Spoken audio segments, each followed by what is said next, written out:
الرحمن الرحیم ولا تقربوا الزنا، اور زنا کے قریب بھی نہ جاؤ، انہ کان فاحشہ، اس لیے کہ یہ بے حیائی ہے، وساء سبیلا، اور برا راستہ ہے۔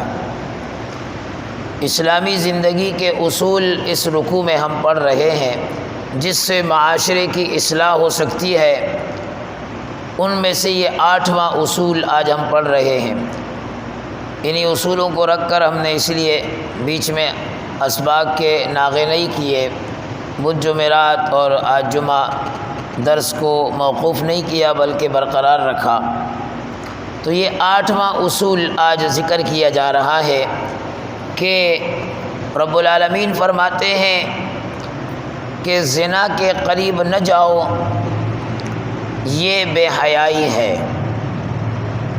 اور برا راستہ ہے، اور حقیقت یہی ہے کہ اکبر الکبائر گناہ ہے، کبیرہ گناہوں میں سے ایک گناہ ہے۔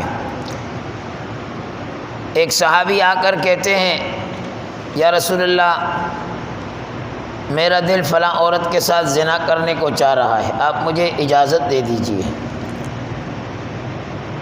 دوسرے صحابہ غصہ ہو گئے، کیا کہہ رہے ہو، ڈانٹنے لگے۔ آپ صلی اللہ علیہ وسلم نے اس کو بٹھایا اپنے پاس، آپ نے فرمایا اتحبہ لامک، کیا تو یہ پسند کرتا ہے کہ تیری ماں کے ساتھ کوئی زنا کرے؟ اس نے کہا یا رسول اللہ، میرا سب کچھ آپ پر قربان، میں کیسے اسے پسند کروں گا؟ فرمایا جب تو پسند نہیں کرتا تو کوئی بھی اپنی ماں کے ساتھ پسند نہیں کرتا۔ پھر آپ نے فرمایا کیا تو اپنی بہن کے ساتھ پسند کرتا ہے کہ کوئی اس کے ساتھ زنا کرے؟ فرمایا یا رسول اللہ، میں کیسے پسند کروں گا؟ فرمایا کوئی بھی پسند نہیں کرتا۔ پھر آپ نے بیٹی کا ذکر کیا، پھر آپ نے خالہ کا ذکر کیا، پھر آپ نے پھوپھی کا ذکر کیا، اور وہ انکار کرتا رہا، لا لا لا، نہیں، میں پسند نہیں کرتا کہ کوئی میری بیٹی کے ساتھ، میری پھوپھوں کے ساتھ، میری خالہ کے ساتھ زنا کرے۔ آپ نے فرمایا کوئی بھی نہیں پسند کرتا۔ پھر آپ علیہ الصلوۃ والسلام نے اس کے دل پر ہاتھ مارا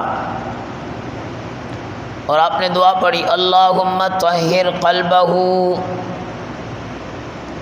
واغفر ذنبہ وحسن فرجہ، اے اللہ اس کے دل کو پاک کر دے، واغفر ذنبہ، اس کے گناہ کو بخش دے، وحسن فرجہ، اور اس کی شرمگاہ کی حفاظت فرما۔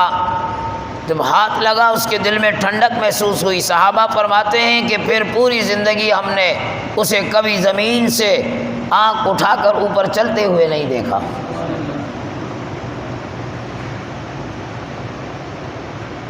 تو آپ علیہ الصلوۃ والسلام نے منع فرمایا، فرمایا جیسے تم نہیں چاہتے ہو ایسے کوئی بھی نہیں چاہتا۔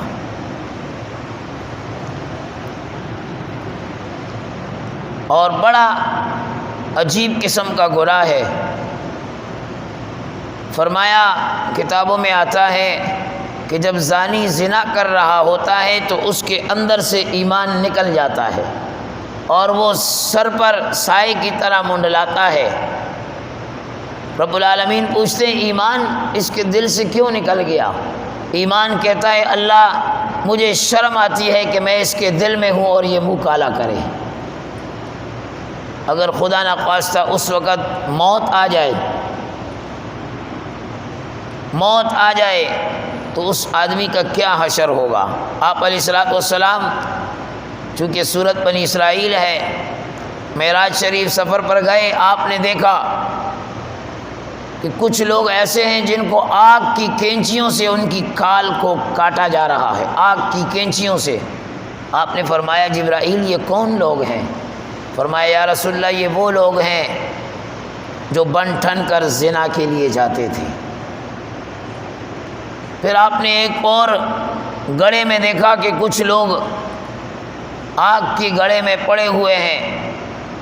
آپ نے پوچھا اے جبرائیل یہ کون ہے؟ فرمایا یہ وہ عورتیں ہیں جو بن ٹھن کر زنا کے لیے اپنے آپ کو پیش کرتی تھی۔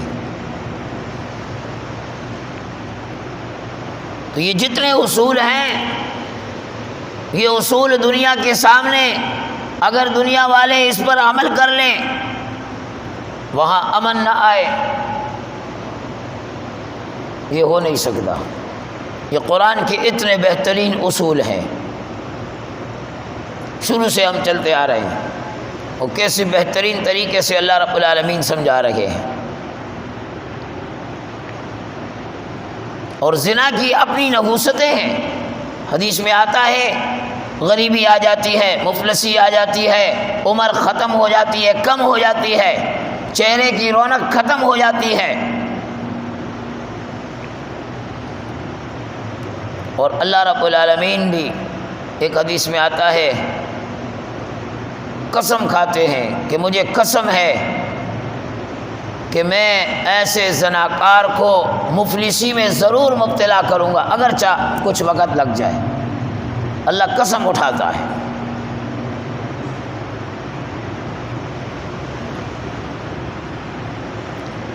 تو بہت عظیم گناہ ہے، منع فرمایا اس سے، وَلَا تَقْرَبُوا الزِّنَا إِنَّهُ كَانَ فَاحِشًا، زنا کے قریب بھی نہ جاؤ۔ آگے بڑھنا تو بہت دور کی بات ہے۔ ابو ہریرہ رضی اللہ تعالیٰ عنہ کی روایت ہے، فرماتے ہیں کہ آپ صلی اللہ علیہ وسلم نے ارشاد فرمایا کہ اللہ رب العالمین قیامت کے دن 3 آدمیوں سے نہ بات کریں گے، نہ ان کو پاک کریں گے، نہ ان کی طرف دیکھیں گے بھی نہیں۔ فرمایا پہلا آدمی بوڑھا زناکار، بوڑھا آدمی زنا کرنے والا۔ زنا اس کا مطلب یہ نہیں کہ جوان کے لیے اجازت دے دی گئی، بوڑھا اس لیے کہا کہ اس کے اعضاء مزل ہو گئے، کمزور ہو گئے، اب تو وہ موت کے لیے انتظار میں بیٹھا ہے، کب موت کی گھڑیاں آئے، اس حالت میں بھی وہ گناہ کر رہے ہیں۔